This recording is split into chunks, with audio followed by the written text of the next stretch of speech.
तर याकडे आपलं लक्ष असेल। पुढची बातमी पाहूया। काँग्रेसच्या सोनिया गांधींवर केलेल्या टीकेवरून काँग्रेसचे आमदार विजय वडेट्टीवार यांनी भाजप आमदार चित्रा वाघ यांच्यावर जोरदार निशाणा साधला। वंदे मातरमवरून चित्रा वाघ यांनी सोनिया गांधींवर टीका केली होती। चित्रा वाघ यांनी सोनिया गांधींना पुस्तक पाठवलं होतं, तर गांधी कुटुंबावर टीका म्हणजे सूर्यावर थुंकण्यासारखं असल्याची टीका वडेट्टीवारांनी केली होती। त्याला तर चित्रा वाघ यांनी प्रत्युत्तर दिलंय।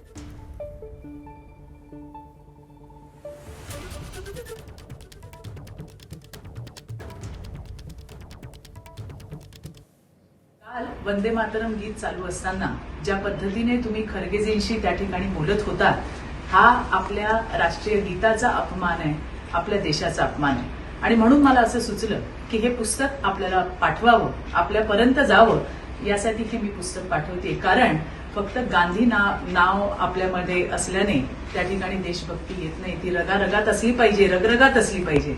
एका महाराष्ट्रातील भ्रष्टाचारी नेत्याची बायको जे भाजपमध्ये आहे, तिनं काल राहुल गांधींना खून में देशभक्ती होनी चाहिए, त्याच्या आयला वेळी बाई तुला काय सांगावं।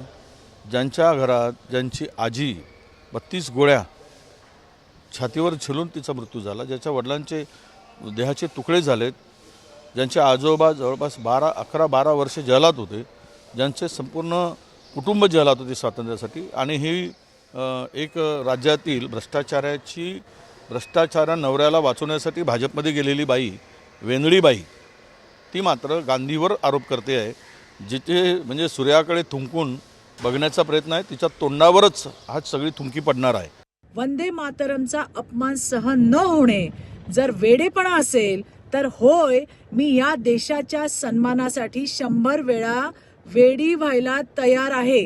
माझ्या नवऱ्याला न्यायालयाने निर्दोष ठरवलंय, पण सोनिया गांधींच्या लाचारीत अडकलेल्या विजय वडेट्टीवार तुमच्या मानसिकतेला महाराष्ट्र कधीही माफ करणार नाही। सोनिया गांधींना वंदे मातरमचं पुस्तक मी पाठवलंय। आता तुम्हालाही भारतीय संविधानाची आणि न्यायालयाच्या निर्णयाची एक प्रत मी ते पाठवते, ती नीट वाचा आणि मगच तुमचं थोबाड त्या ठिकाणी उघडा।